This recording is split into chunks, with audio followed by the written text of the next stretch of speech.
सोनपुर गांव के चौराहे पर दो छोले भटूरे वाले अपना अपना ठेला लगाकर धंधा करते थे। एक छोर पर मुकेश अपना ठेला लगाता था तो दूसरे छोर पर मोहनलाल अपना ठेला लगाता था। अरे मोहनलाल सेठ, एक प्लेट बढ़िया छोले भटूरे लगाना। अरे एक प्लेट क्या, 2 प्लेट मस्त छोले भटूरे लगवाता हूँ।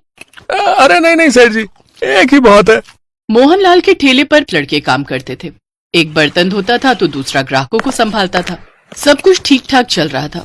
इतने में मोहनलाल ने ठेले पर काम करने वाले लड़के सोनू को एक जोरदार तमाचा मारा। ग्राहक चौंक गए। अभी तक तूने इन भाई साहब की थाली नहीं लगाई, ये ग्राहक हमारे भगवान है। बस अभी लगाता हूँ सेठ जी।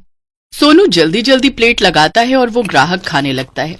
छोले भटूरे इतने स्वादिष्ट थे कि सब लोग बहुत जल्दी जल्दी खा रहे थे। वहीं दूसरे छोर पर मुकेश के ठेले पर सिर्फ 1 या 2 ग्राहक ही मुश्किल से आते थे।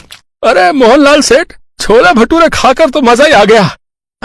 आपका लड़का बहुत स्वादिष्ट छोले बनाता है।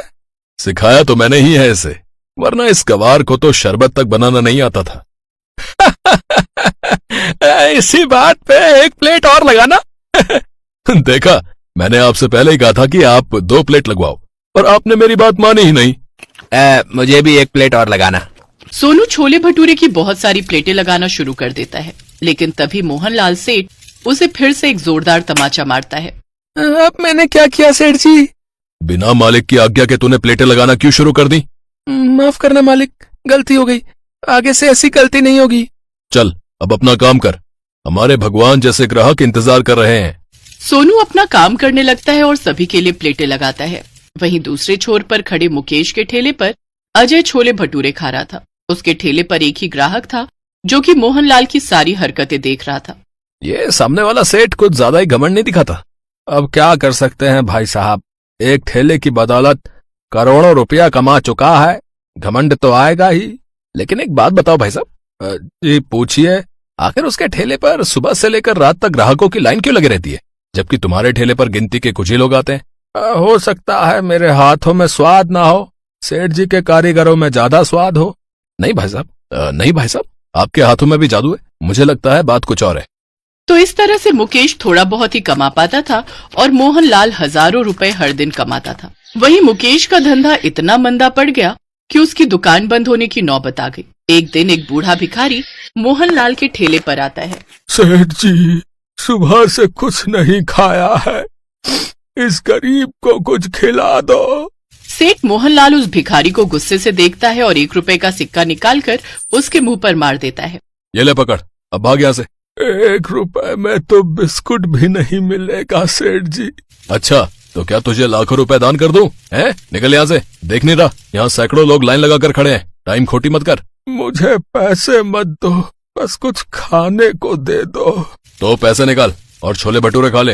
अगर मेरे पास पैसे होते तो आपके सामने भीख क्यों मांगता सेठ जी? आपकी दुकान का नाम करोड़पति छोले भटूरे वाला है। थोड़ा सा आप मुझे भी खिला दोगे तो आप गरीब नहीं हो जाओगे।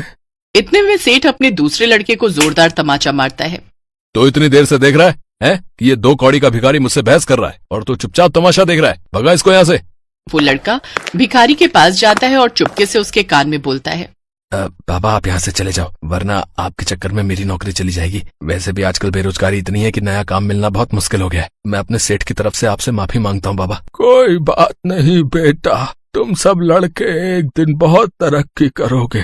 तुम लोगों की वजह से ही तुम्हारा सेठ करोड़पति बना है। खैर मैं चलता हूँ। वो भिखारी वहाँ से सीधा मुकेश के ठेले पर चला जाता है। मुकेश जल्दी से 1 प्लेट छोले भटूरे लगाता है और उस भिखारी को बड़े ही प्यार से खिलाता है। भगवान करे तेरा धंधा खूब फले फूले। अब बाबा, अभी तो मेरी बोहनी तक नहीं हुई है, पैसे तो नहीं है, पर अगर आपको भूख लगी है तो आप छोले भटूरे खा लीजिए। ठीक है बेटा। बेटा, वो सामने वाले ठेले का नाम करोड़पति छोले भटूरे वाला क्यों है, क्या तुम बता सकते हो? बाबा, क्योंकि वो कई सालों से ये धंधा कर रहे हैं, मुझसे ज्यादा एक्सपीरियंस है उन्हें। उन्होंने करोड़ों कमा लिए हैं, इसीलिए लोग उन्हें करोड़पति छोले भटूरे वाला कहने लगे। तब से उन्होंने अपनी दुकान का नाम करोड़पति छोले भटूरे वाला रख लिया। पर सही मायने में तुमसे बड़ा करोड़पति कोई नहीं है बेटा। इतना कहकर वो भिखारी वहाँ से चला जाता है और थोड़ी दूर पर किसी गली में खड़ी एक कार के अंदर बैठ जाता है और वहाँ से चला जाता है। मुकेश ये दूर से देखता है और उसे ये बात बहुत अजीब लगती है। अजीब है, गाड़ी है तो फिर खाने का भीख क्यों मांग रहा था? तभी मोहनलाल मुकेश को टॉन्ट मारने लगा। क्यों रे मुकेश, चूना लगाकर चला गया ना? कितनी बार कहा है तुझे कि यहाँ से ठेला लेकर चला जा, तू मेरा मुकाबला नहीं कर सकता। जब तक मेरा ठेला यहाँ है तब तक तेरे छोले भटूरे बिक ही नहीं सकते। मोहनलाल हर रोज ऐसे ही मुकेश को टॉन्ट मारता था। मुकेश को बहुत बुरा भी लगता था, लेकिन वो बेचारा भी क्या ही करता, घर की जिम्मेदारी थी उस पर। हाँ हाँ मोहनलाल भाई, तुम भी सुना लो, लेकिन याद रखना सबका दिन आता है। तेरा तो दिन कब का ढल चुका है रे, अब अंधेरा ही अंधेरा है। मुकेश दुखी हो गया। मुकेश भटूरे तलने के लिए अच्छे तेल का भी इस्तेमाल करता था और यही करते करते वो गरीब होता जा रहा था। एक दिन मुकेश की बीवी ने उसे कह दिया, सुनो बहुत हो गया, अब मैं ऐसे नहीं रह सकती। छोले भटूरे बिकते नहीं तो क्यों जाते हो बार बार? घर में राशन नहीं है, हम क्या भूखे मरेंगे? आज अगर राशन नहीं लाए तो मैं ये घर छोड़कर चली जाऊंगी। मुकेश ठेला लेकर उसी जगह पर चला गया, लेकिन उसका एक प्लेट भी छोला भटूरा नहीं बिका। दोपहर को वो मोहनलाल के पास पैसे उधार लेने चला गया। मोहनलाल भाई, कुछ पैसे उधार दोगे? मैं बहुत जल्दी लौटा दूंगा। आ गया ना औकात पर। अरे जा जा भाग यहाँ से, मैं अपने सगे बाप को भी उधार नहीं देता, तुझे क्या दूंगा? मुकेश का मोहनलाल ने बहुत अपमान किया। मुकेश अब हौसला खो चुका था। तभी वहाँ वो गाड़ी आकर रुकी। उस दिन वो भिखारी जिस गाड़ी में बैठकर चला गया था, उस गाड़ी से एक सेठ बाहर निकला। वो सेठ सूट बूट में था। उसे देखकर ही लग रहा था कि वो सिर्फ करोड़पति नहीं, अरबपति है। मोहनलाल ने सोचा कि वो अमीर सेठ उसी के ठेले पर आ रहे थे, लेकिन वो सेठ मुकेश के पास चले गए। पहचान रहे हो मुझे? मैं वही हूँ जो उस दिन भिखारी के रूप में आया था। अरे हाँ हाँ, आप तो बड़े साहब निकले, लेकिन मेरे पास क्यों आए हो सेठ? और उस दिन वो भिखारी बन के? बताता हूँ, असल में मैं एक बहुत बड़ा बिजनेसमैन हूँ, बहुत सारा बिजनेस है मेरा। अब मैं छोले भटूरे का फ्रेंचाइजी खोलना चाहता हूँ, लेकिन छोले भटूरे के बारे में मैं कुछ नहीं जानता। इसीलिए मैं उस दिन छोले भटूरे खाने निकला था। भिखारी के रूप में इसलिए निकला था क्योंकि गरीब बनकर ही लोगों के नियत का पता चलता है। मैं घमंडी लोगों के साथ व्यापार नहीं करता।